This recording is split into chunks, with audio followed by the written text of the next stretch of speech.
Welcome to the Shower Epiphanies podcast, where we explore your hidden thoughts and desires, revealing your greatest drop the mic moments. Now, here's your host, Art Costello. Welcome to the Shower Epiphanies podcast. Today, I am not only thrilled, but honored to have somebody I have a great deal of admiration for in the work he does. Richard Villasana is an incredible founder of Forever Homes for Foster Kids. And for those of you who know me, you know that that is near and dear to my heart. He's a leading international authority on immigration issues and foster families, a proud Navy veteran. Richard has been featured on CNN International, Univision, AP News, ABC TV, Costco Connections, Washington Post, and EFE, the world's largest Spanish language media company. He is a columnist with Foster Focus magazine and an international speaker. He was honored as the California Hero. He has been also translated for the United Nations, and for 25 years, his nonprofit has worked with government agencies across the country to unite immigrant and foster children with their families. I can't thank you enough, Richard, for the work you do. It brings me to my knees, and I'll tell you that, and I can't wait for our audience to hear your story. Well, thank you very much, Art, and it's certainly a pleasure to be here. For you and others who are listening, let me kind of paint a picture for you. Veronica is 15 years old. She's living with her father. Just like any other teenager, she's thinking about the weekend, junior year. Her whole life just changed. Her father gets sent to prison, and she goes into foster care. Now, agencies take time. They look for relatives. They can only find one. It's an uncle, but he died 3 years ago. Now, when she ages out at 18, that means when the foster care system forces her out, her likelihood is that she'll become homeless. She'll probably turn to crime for money for food and a place to live. She could end up in prison, or she could become a sex trafficking victim in as little as 6 hours. That's her possible future and probable future. Now, adoption, she has a less than 1% chance of being adopted. Her real only hope is if someone could find her mother, but her mother moved outside the U.S. So desperate, the agency contacted my nonprofit. We went into action. 3 weeks later, we found her mother. Her mother let us know about 2 aunts that were living in Houston, and that's where Veronica is now living. She's in Houston, back in school, thinking about things that most teenagers should be thinking about. Her life is back on track, and she's with people who love her. That's the work that I do. God bless you. I mean, because that is in itself, when you save just one life, but I know you've saved a lot more than just Veronica. And that is what is so impressive about what you do. And so selfless. You're selfless. Well, thank you, Art. Been doing it for 25 years. I probably don't sound it. But let me take you back into how did I get into this? I get asked that a lot. So I got out of the military. I was in the Navy, and I decided to go into international business, and I spent a number of years there. I was very lucky to have a very powerful mentor. His name was Antoine Morrison. He had been all over the world. And one day he comes to my desk and he has a piece of paper. He says, I need you to find Barry. I don't know his last name, maybe Johnson. He said he works at the Department of Commerce. Now, the Department of Commerce is a huge organization. And Barry also worked in Washington, D.C. That's all Antoine had. He said, do your best, see what you can find. Now, this is pre-Google. And for anyone listening, that means no search engines. It's all paper. So later I drop off the piece of paper on his desk and he says, what's this? I said, that's the phone number for Barry. And he looks at his watch. He said, well, I asked you for this information 5 minutes ago. I said, well, I'm sorry. I tried to be fast. He said, no, you don't get it. It was just 5 minutes. And I said, well, yeah. And I'm ready to leave. Job done. And he's like, no, you come back here and explain, how did you do this? And I said, well, I called Suzanne at the Economic Development Center. She directed me to John. I talked to John for a minute, and he got me over to, Kate, and Kate gave me the number. And I'm still ready to leave because job done. And he's like, you don't get it. Nobody does this. And I'm like, I do. I'm still ready to leave. And he's like, you're not listening to me. And I was lucky enough to have spent enough time around this man that when he said that phrase, it's kind of like when you're called by your full name, you know you're either in trouble or you better pay attention. So I go back to the desk, and now I'm trying to be calm and pay attention. Okay, what am I missing? And he says, reminds me of his background. And this man had worked in Europe, Latin America, and who's who. He'd worked for the DOD. He'd worked for foreign governments. And he says, you know my background? I'm like, yes. And he says, then when I say I've never met someone who can do what you just did, that's special. And if he had not pointed that out, I told him, I do it all the time. He says, that's the problem. You do it all the time. Nobody else does this. And that was one of two very important conversations I had that made me realize that I had this gift of taking information that some people look at and don't see anything, or people look at and don't put the pieces together, and I put the pieces together. And fast forward to about 13 years ago, I get a call. I'm helping foster children, but I'm doing other things. I get this call from a gentleman. He says, I've been following your career. Been following it for years. Love your work. Helping a lot of kids. We need to talk. And his name is Kevin Campbell, and he goes on to explain that he created this idea when kids go into foster care, agencies should find their relatives, and not just one relative, a lot of relatives.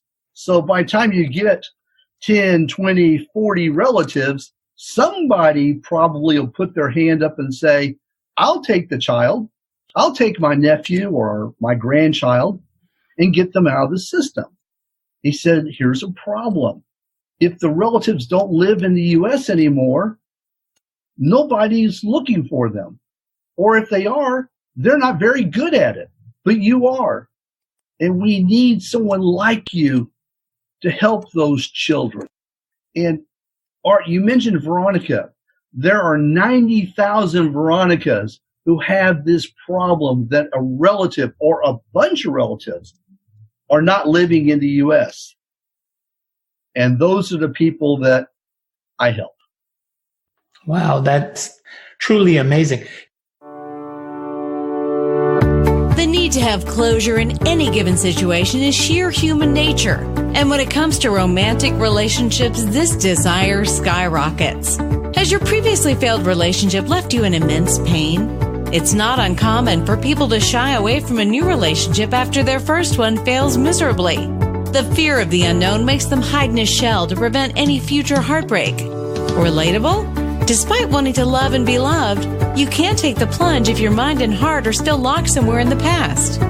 Maybe you aren't aware of the power of releasing the past, or perhaps you don't know how to do it.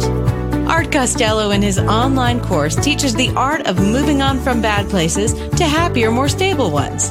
This course can change your life for good, helping you beat all kinds of negativity on the road to eternal bliss. Sign up now before the gloominess gets the better of you at expectationacademy.com. Can you kind of tell us how the process works? Who requests your help? I mean, the kids can't do it. It's got to be the agency, right, that reaches out to you. How does that work?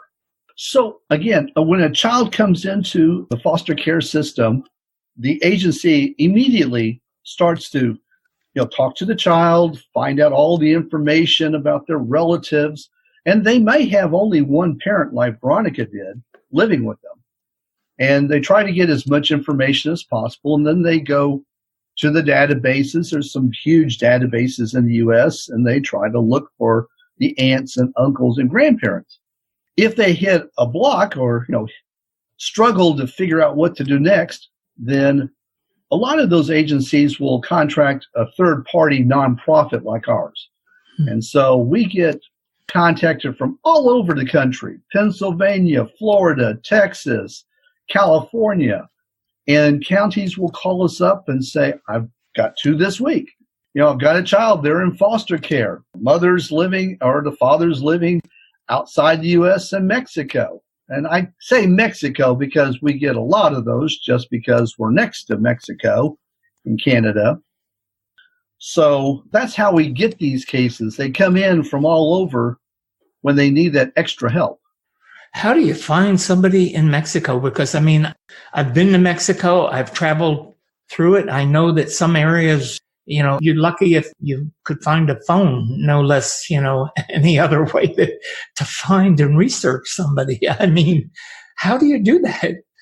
Well, you're right. And I have been in some of those towns where there's only one phone because the cell service is so poor, or Sprint or AT&T decided it wasn't worth their time to have satellite service or phone service. So you're right. There's only one phone booth, and that's what everyone uses. The answer, though, it's more than one solution. It can be working with the federal government, the state government, local entities, other nonprofits. It really depends upon, and we also, after 25 years, we have our own information sources that we've created that help us to do this work. And because of that, we can do it faster than a lot of people. So someone in California might be able to find someone's relatives in Mexico, maybe in Jalisco. That's the name of a state where Guadalajara is, or in Mexico City. But because they don't do it every day, it may take them 4 times longer than we can because we do it day in and day out. So, of course, we're fast, we're quick, and we know who to call, and they know us. So we cut through the red tape. We don't like to work with the embassies and consulates. They're wonderful people, but slow because this is not part of their job description. They're bureaucracies, and bureaucracies move slow. They just don't move fast. Do you ever get pushback from other governments and our own government? Really, I could see where you could get, that could happen. You could get pushback from people. The pushback we get is more for inside the U.S. This is a terrible thing, but you probably have the idea when you think foster care that everybody's on board and everybody is pushing 110%. And sadly, that's not true. You have caseworkers who have burnout. And look, for the most part, everyone I've ever worked with in social services have been caring, dedicated people who want to help these children. Sure, there's a few bad apples, but in general, most of them want to. But they are super overworked. And so the pushback we get, maybe they feel that they don't have enough budget, even though what we do is usually pro bono. The short answer for that is free. It doesn't get cheaper than free. But still, we'll get pushback because somebody feels we're stepping on their toes. We might take their job. Someone gets concerned for, I don't know, whatever reason, because at the end of the day, it's about the children. It's not about size or publicity. It's about Veronica is back with her relatives, back in school. She's safe, and she's not going to be on the streets at 18. And the other 90,000 children like her that we can work with, that's the job. That's our mission. But yes, we do get people who, for a variety of reasons that we'll never know, decide not to have us help them. Has anyone ever inspired you to discover a happier, healthier, and more fulfilled you?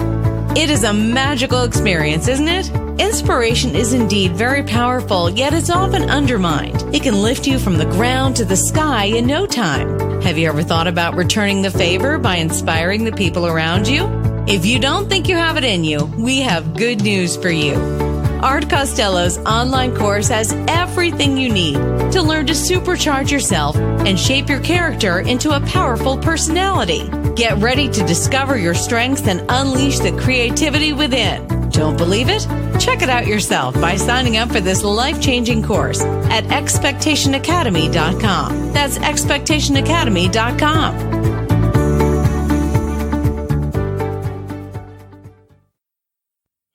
I'm going to take you back to 1993 when you started Forever Homes for Foster Kids. 1993, did you ever think that it would progress 20-some years, 5 years later to where it is now? Absolutely not. And let me tell you, Art, you probably have heard being pulled into something. I mean, there are some people at 16, they wake up and say, I'm going to be an accountant, and I'm going to be the best accountant ever in San Diego. And I love those people because they know exactly what they're going to do for the rest of their life.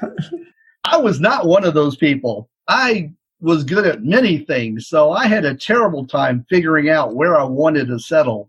And in 1993, I was doing international marketing, and I found people, and that helped me, but I wasn't looking to start a career, so definitely not. What happened is I started finding people professionally, and then someone said, could you find a relative? And I found their relative. Then someone else heard about it and asked me if I could find their relative. And then someone wanted me to find a government official to help them out because they had known them in high school.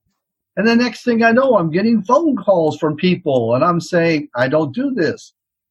No, you've got the wrong people. I really was not looking to do this initially, in part until Antoine pointed it out to me. And finally, after phone calls like that, I thought, maybe I should do something. I wish I could tell you with some real divine touch or, I heard the word. It wasn't like that. No epiphany. It just happened slowly. I can understand it. In 1966, when I was in Vietnam, we were coming through a village and I ran into a little girl in an orphanage, a Catholic orphanage in this little village we were coming through. And to make a long story short, I helped support her for 2 years after I came home. And in 1968, the Viet Cong, during the Tet Offensive, took over the whole area, and they used the orphanage as a human shield between the Marines and the North Vietnamese. And we think she was lost. I'd like to someday find out. But anyway, I tried to bring Yoon home with me in 1966. She was 9 years old. I was 18. And I was not married. And the Marine Corps said, absolutely not. We're not going to let an 18-year-old, though I would have taken care of her. I was capable, but the red tape, the Marines weren't going to let it happen. So, and it didn't. And I've always felt bad about that, because I understand part of what the Marines did, but then another part of me is, they didn't know me personally, the people that were making the decisions, and know what my commitment was to her. But these experiences are meant to teach us lessons and help us grow. What lessons have you learned in dealing with these foster kids? There's got to be some tremendous stories and a great deal of satisfaction and all that you experience. Well, I'd say my first lesson is that you can't let the bad get you down. You cannot. I tell the Veronica story. It tugs on people's heartstrings. It makes them feel a lot. Some people a great deal, but it's because there's hope at the end of the story. There was a solution. There was a resolution. She has this new life. It wasn't her old life, but she has a life and a chance at a better life. And for other people, it's simply, for me, it's that whole idea that I can make a difference. And, you were talking about that little girl, 9 years old. You made a difference for that girl. And maybe, I would say take some comfort in that for the short time you were there, you did what you could. And I think people sell themselves short by understanding that they are there. Sometimes we're in a person's life for just a little bit of time, but it's something that allows that person to have closure or to get over grief or to feel better or to move on. And sometimes I think we discount how powerful we can be in a person's life, even if it's for a few days or a few months. We can make this incredible impact on that person. And that's what I feel like with these foster kids. I mean, they come into my life, in the life of my nonprofit. We work for them. We try everything we can. We're usually successful at getting them into a new life. And for those we can't, I can sleep at night because I know, because they'll be told of the effort we made. And they know someone cared enough to try, someone cared enough to do and to search and to spend time because they were important. And they know that they were important and are important. And that's what I take away when I think of foster kids. It's not the bad stories, and there's plenty of those. It's the hopefulness. It's the idea that there are thousands and thousands of people working to make life better for these children who had a bad situation. It's not their fault. They're in a terrible place, and people are working hard to get them out of it. And it's not perfect, but at least we're doing our best. And hopefully, most of them will know that, and that is enough. And it is enough. I mean, I've always, and I understood this from personal experience, one sentence can change somebody's life. One simple sentence, because it did mine. Because I had a seventh grade social studies teacher that said the words to me, everything's going to be okay. You're okay. That's all he said to me. And it meant the world to me at the time. And it's carried through my entire life with that. Let me ask you this. Have you been able to expand this process across the world? Great question. We have expanded since then into Central America, the Caribbean. We've done cases in the Dominican Republic, Puerto Rico, and yes, it is part of the U.S., but it still is a different country. Mm-hmm. Guatemala, Honduras. We are still working our first case in South America. So we do handle Latin America, and we are the only non-governmental nonprofit that specializes in this. We find lots of relatives in the U.S., but our specialty is that we can also find those relatives when they're outside the U.S. and Latin America. And so, yes, we've expanded and very honored and thrilled that we can do that work in these other places, for children in foster care. Do you have a large staff, or do you pretty much do this with a very small staff yourself and some people? I mean, you talked about your talents. Are your talents transferable to other people? Can you teach them how to locate in other countries and stuff? Yes, I can. And we do training. It is more than just me, fortunately. You just can't do all of this. So we have a network of volunteers, connections with nonprofits that we work with. We have people outside the U.S. that we work with on a regular basis that are invaluable to helping make this happen. But it was setting up that infrastructure, and that's what we have been successful at, is setting up that infrastructure and keeping that history over 25 years, which is one of the things that makes us stand out. Because I got to tell you, with all the burnout that happens in the foster care system, you're lucky to find an office after 5-10 years that has anyone still left. It just doesn't happen. And for those who do, it's rare, but we're lucky. 25 years, and we've got some of the same people have been doing this for, over a decade, almost 2 decades. Wow, that's amazing. I think it speaks volumes about your organization, which is, by the way, a nonprofit, right? Correct. Yeah. It speaks volumes about the work you do, because in order to keep the recidivism rate down, you have to have results.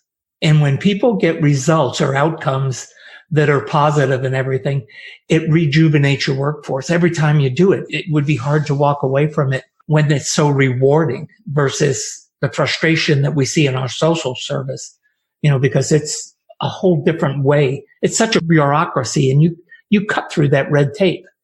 Well, we do, and part of that is because of my business background. We look at things a little differently. We look at it with a expansion mentality, that there's more, not less, and that we're not trying to fight over scraps. We don't see our work that way. We see our work as being extremely beneficial. It's beneficial not only to the children, but to the population.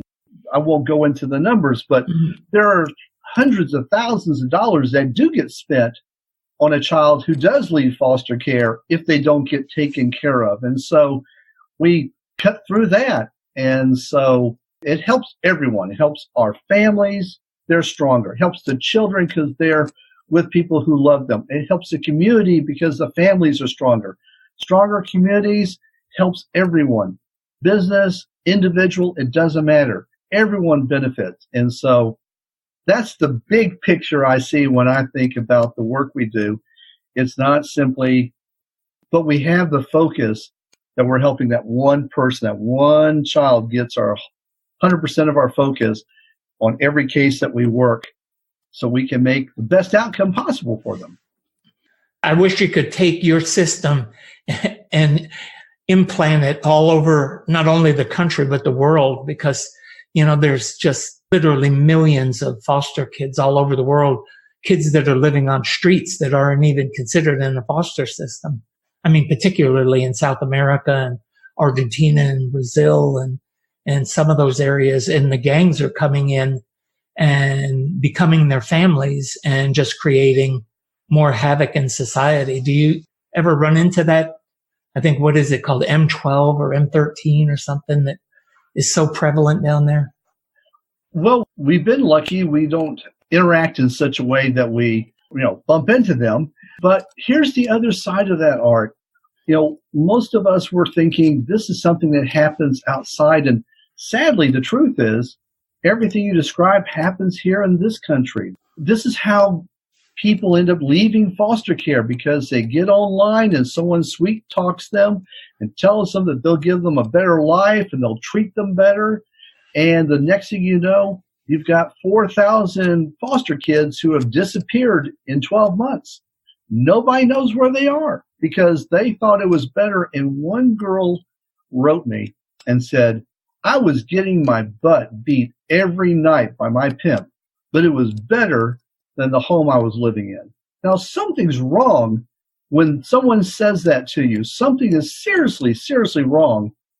And that was here in this country. And so foster care is one of those areas where we need to look homeward first before we try to save the world. We've got to save our own kids, and we've got to make it better for these foster kids. And that's why I appreciate being here today to share some of this and let people know they're not hidden, they're not invisible. They get hurt just as much as any other kid. They want what everyone else wants. They want to be loved and cared for and to have a roof over their head and to get 3 meals a day, which many of them don't. They just want the basics, and we need to do better.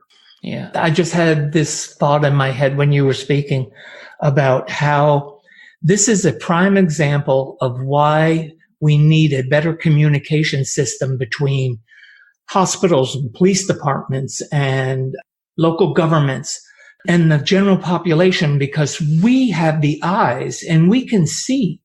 If you see kids that look homeless and look lost, we need to reach out and help those kids instead of turning our back and saying, the things that people fluff it off. We need to change the thought around in our country and start fixing those issues. We have a big homeless problem here in Austin, and the mayor's working on it. And they've just made it to where the homeless can now set up tents anywhere in the city on the streets. And it's brought the homeless population out of the woods and out of the back areas onto the streets of Austin. And now people are up in arms because they have these camps that are underneath all the overpasses here, and downtown along the street, they've set up camps because they want to be safe. They want to be around where other people are and the light and all that stuff. But now people are up in arms about it because they're bringing trash and drugs and tents onto the street. But we got to figure out how to solve the problem. we've got to figure out how to solve the problem. And it's a huge issue because there's a lot of homeless people. And I know California and LA and San Francisco, I think, or maybe it's Seattle, I'm thinking of, have real big problems with the homeless. So it's definitely part of it, and it impacts the foster children because as soon as they're out, many of them don't have money. They don't have a place to stay. They're couch surfing, which means they're just going to someone's home for a night or two, and then they're off to someone else's if they're lucky.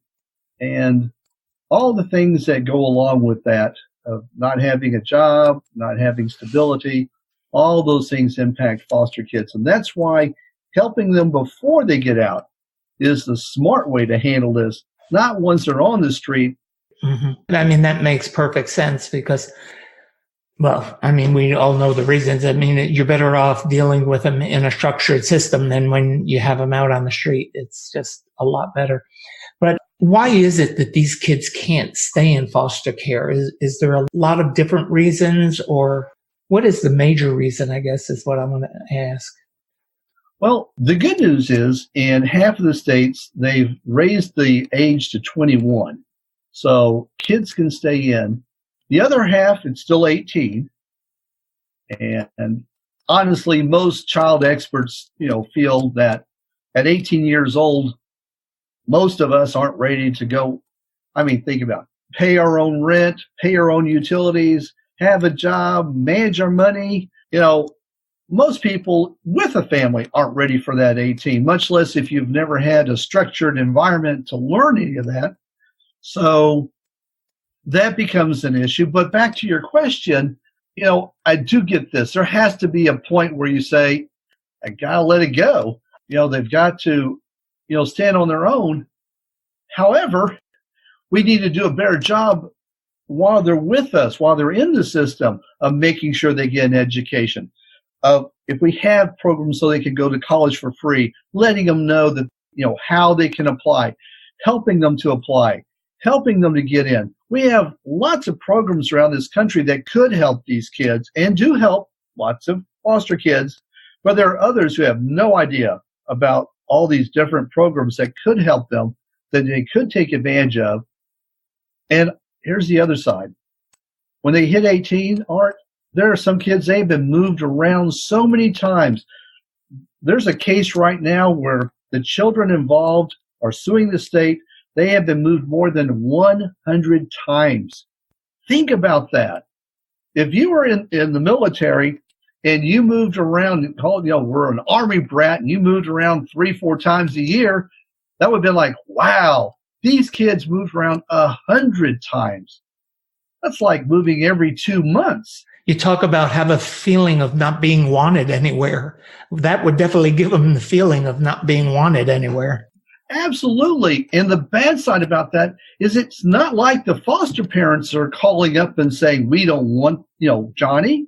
It's not like that. I mean, it happens, but a lot of cases, the foster parents are saying, why don't you leave him with us? Why can't we keep Veronica? Why can't we keep, this child with us instead of moving him somewhere else? So we have issues that need to be fixed within foster care. But let's get back again to what you were asking. Because of these problems that are not being handled very well, by the time a foster teen gets to 18, a lot of them will say, I don't care if you've got another 3 years of help for me. I'm gone. I'm out of here. They're just so tired of being under the restrictions and the changing rules and being with different families with their different ways of doing things. And these kids don't get a say in the matter. Mm-hmm. And they feel they don't have a say in the matter.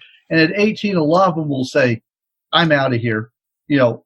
Thank you, no thank you. And they take off because they feel that they can't get any worse. And that's where we're really failing a lot of foster teens.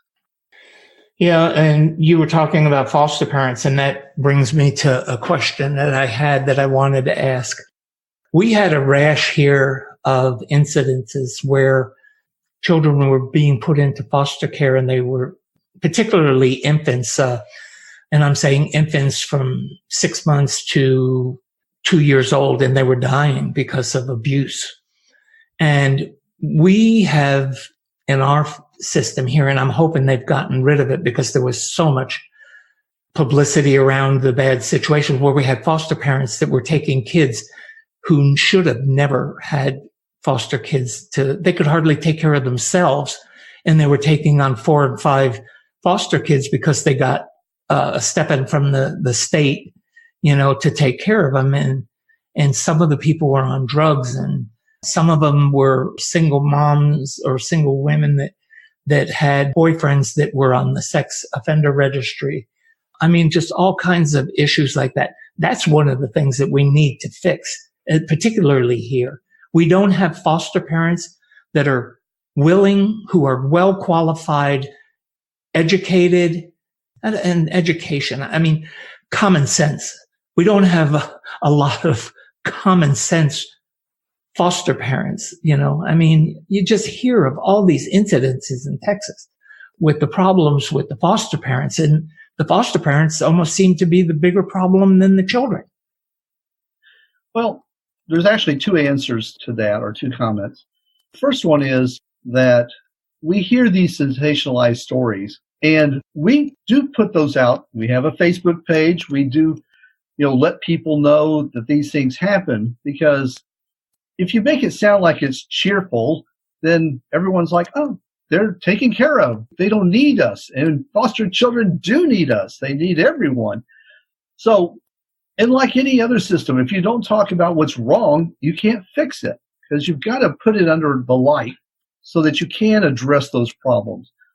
And unfortunately, the bad stories get a lot more, news and press than thousands of parents who are really dedicated, working hard, trying their best. But here's really the problem with what you just said with the problem itself. We've had foster care in this country for decades. At this point, every county should have a nice, well-organized system for vetting people. So there's no reason for someone to be a single parent and having a lover, a boyfriend, girlfriend coming over, and that has not been cleared and vetted, or that person isn't allowed to do that. Nobody should be able to do this who doesn't pass the process. It goes back again to the counties who either don't have a good process in place, or they're just not following the process. And again, the children suffer because adults are not doing their job. Adults, And that actually is part of the problem here, because the county doesn't handle it here.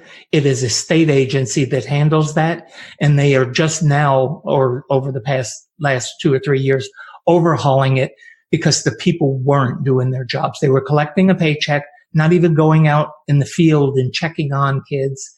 But when we started losing so many little children to beatings and abuse and all that stuff, people got up in arms, and now they're restructuring the whole system. But I actually think that you're right, because local government, county government, is much more equipped because they're not so broad. I mean, in Texas, we have 258 counties. Some of them are huge.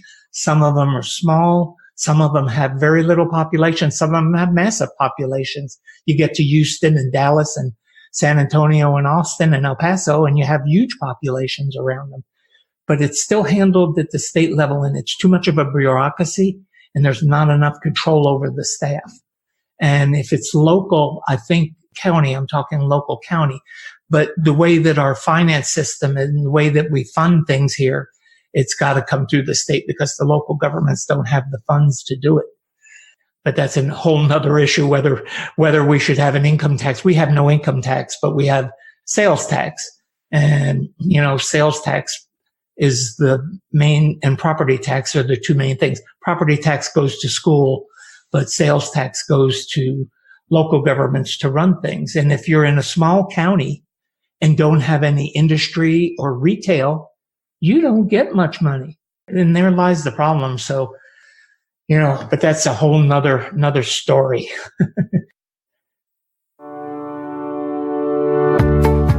Don't know which direction you want your life to take? Are you sinking deep down into the pit of uncertainties day by day? So, what's the secret to leading a happy, satisfied life? It's taking matters into your own hands. But what if the matters in question are a total blur? Art Costello's Expectation Academy course aims to tell you exactly how you can get some clarity in your life. This course can be your savior on your journey to reinventing yourself. While you certainly can't plan your whole future ahead, you can definitely control twists and turns your life takes. So what are you waiting for? Sign up for this course now at expectationacademy.com. Get a chance to broaden your horizons and add meaning to your life. That's expectationacademy.com. I know that you do a lot of work with immigrant children. Correct. And that's going to get more and more mainstream because I'm sure everyone has heard about what's happened at the border. You know, they've seen the news stories. What people aren't talking about is the fact that these children are now in the population. They've passed through, they're here while they're waiting for their hearings. And that means they're staying with someone, an aunt, an uncle, grandparents. So now they're here, living in Austin and Houston. We'll talk about Texas or Dallas. The thing is that most likely those relatives aren't very rich. Most likely they might be lower middle income. And unfortunately, when it comes to foster care, the children that seem to make up the vast majority of the children in foster care come from lower income families. So you've got this perfect storm of a lot of children coming in. They're coming into families who have very modest means, which means these kids might get picked up for neglect. They might get picked up for some kind of abuse, physical or sexual. And at that point, now they're in the foster care system. And now, because of what we mentioned earlier, the foster care agencies are mandated by law to go look for relatives. Now they got to look for those relatives who are living in Guatemala, Honduras, other places in Central America, and we have people who are not trained to do this. They don't have the resources. And like you just said, they might be in a county where they don't have a lot of resources at all. And now they've got these children in addition to the other children. And there are tens of thousands of these children now throughout the U.S. And trust me, and give it a year, 2 years at the most, we're going to start seeing more and more of this. We've already gotten calls from counties saying, I have a child, she's an immigrant, and we don't know how to start the search to find her relatives. We don't know what to do. That's not what we're trained for. And so we've got a situation that's already brewing and growing. So it's not job done. We're a long way from that. Let's talk about the really important issue, money. Can you get grants for the work you do? Is it possible to get grants, or is it just too much red tape for you to do that? Well, if someone, sent me an email or called us and said, we have the perfect grant for you, we would jump all over it. But just like anything, it does take time. And so we're actually focused more on corporate sponsors, especially those corporations who their product or their service is towards families or children, and they want to, keep in touch with that demographic, or could be corporations who, would like to, show their social good works and would like to partner with a nonprofit like ours. So where we're leading right now, and we have a Facebook page. Someone goes to Facebook and they start typing in Forever Homes for Foster Kids, it'll pull up. And we have 2 or 3 donation buttons there. They can donate on a post. They can donate on the Facebook page. They can go to our website. There's a big photo with a donate button on it. We try to make it as easy as possible for people to give and to help, because, yes, the work we do is pro bono. It's free. And because it's free, that means we can only do as much as we get funding for. And so, the more that people donate, the more that they can be part of the solution, that they can join us in knowing that maybe they can't foster, maybe they're not in a position to adopt, but they can still help a foster child by donating and letting us take their donations and use it to help a foster child and reunite that child with their family. If anybody in my audience anybody in my audience has connections to a corporation that cares about the future of children around the world, get a hold of Richard. Get a hold of Forever Homes for Foster Kids, and let's set something up to raise some funds for the organization. Richard, have you thought about having somebody volunteer for, because I know that there's people that are very good at fundraising from the corporate stream. I do actually just had a thought. I have somebody who I think would love what you're doing, and she's a super person. I think you would love her. We'll talk about this later. But anybody that can come in and help you raise funds, you just got to be stretched like a rubber band. I mean, you've got to be so overworked and so, I don't know what the word is even, I mean, you're probably performing at your limits some days where you just would cherish and love somebody to come in and take over some of the responsibility. We would. And again, we do have our team, but we want to grow this, of course. And yes, you're right. That is a way that people who may not be able to do donations. We're always looking for someone who has a skill. It could be in social media. It could be with working with web pages. Certainly on the technical side, someone who's that one person who loves to do fundraisers and raise money doing bake-offs or something more technical that I would have no idea about. We love those kind of people who can bring that kind of energy and creativity, because it's not about me. It's not about the nonprofit. It's all about the children. The more children we can help, it's going to save them from the life that they could potentially have, which again could be terrible, and can give them a better, brighter future. That's what this is all about. My head is spinning with stuff going on in it, and I always think big. I mean, I think out of the box and into the universe, and I'm thinking, Bill and Melinda Gates Foundation, they love helping and growing children. In a lot of ways, they make huge donations of millions of dollars to different organizations. Why can't we go after them? Why can't we make a presentation to them? I think of the Dell Foundation here in Austin, Michael Dell. There's just oodles and oodles of people, and I think they do want to be part of the solution. We just have to figure out how to. See, you got me thinking we got to figure out how to make this happen. So with that being said, I don't want to cut our time short, but we are getting close on time. And I want to give you an opportunity to give the audience the exact addresses and stuff where they can get a hold of you, and how. I know you mentioned Facebook, but there's got to be other places. And then I want you to leave us with some parting thoughts about something you want to leave us with that'll move us to action. Well, people can reach me by email. It's R as in Richard, and then my last name. It's VILLASANA at foreverhomesforfosterkids.org. But this is an easier email. It's info, INFO, at Forever Homes for Foster Kids. And the 4 is with an FOR, Forever Homes for FOR, fosterkids.org. Same for our website and our Facebook page. Again, put in Forever Homes for Foster Kids. It'll pull it right up. And you can read stories about, what's happening with foster care, the good and the bad, and how people are stepping up every day.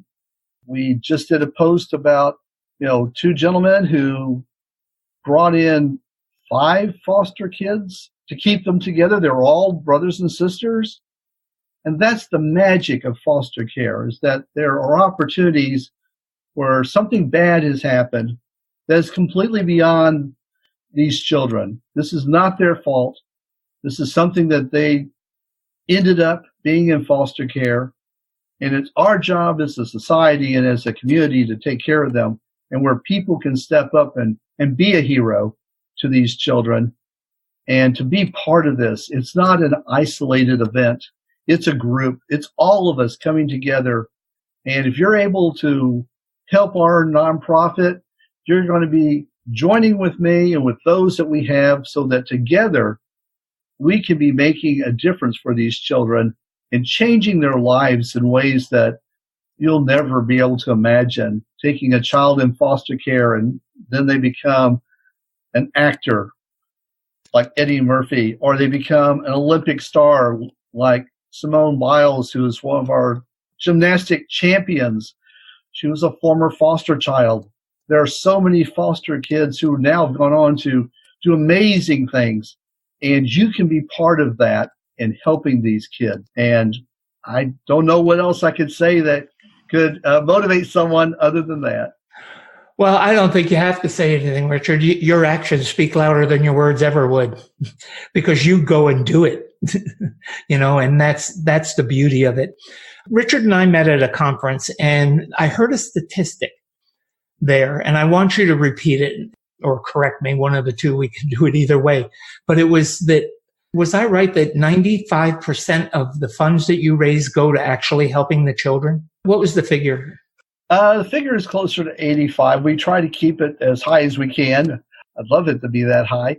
Yes, it's pretty much just goes to the casework that we do. And some cases are done in a few weeks, and there's a few that we've been working on for months and months. But it's the effort we put out so we can try to do our best for that foster child. Well, when it comes to nonprofits, we've heard so much press about, the bad ones where, only 10%. I mean, I heard things about Wounded Warrior where like only 15 or 20% goes to the actual helping of the veterans and all that. But, I'm impressed with 85%. I mean, that is awesome that you're doing that. Anything that you want to part with more? I would thank you so very much for allowing me to be here and to talk about this and to give foster children a platform for, you to hear about it and for people to know more about what's happening to them and the struggles that they're going through, and that they're just like anybody else, any other kid who has their heart's desires, who wants to reach for the stars, and they just need a little help. And together we can give them that little help. Well said. Well said. To the Shower Epiphanies audience, I am going to appeal to you. Help Richard out. Send $5, $10, $20, $100, $1,000, $10,000. And if you got $1 million, send it, because it makes a difference. And he's making a difference in this world. And I'm proud, Richard, that I had the opportunity to meet you and talk to you. And I hope that you and I can do some great things together, because I really want to reach out and help you myself. It's an honor to have you on the show and interview you. Well, thank you so much, Art, and thank you so much to your audience. It's been my pleasure. Yep. Okay, audience, you know where you can get a hold of Richard, and you know where you can get a hold of me. art@expectationtherapy.com, websites expectationtherapy.com.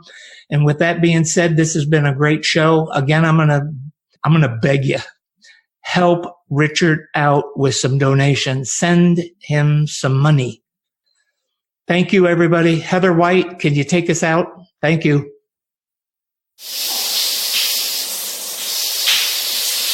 Thanks for listening to the show. Drop us your comments and questions with what you want answered on the show. You can subscribe on iTunes and Binge Network. You can also get more information on the website, expectationtherapy.com.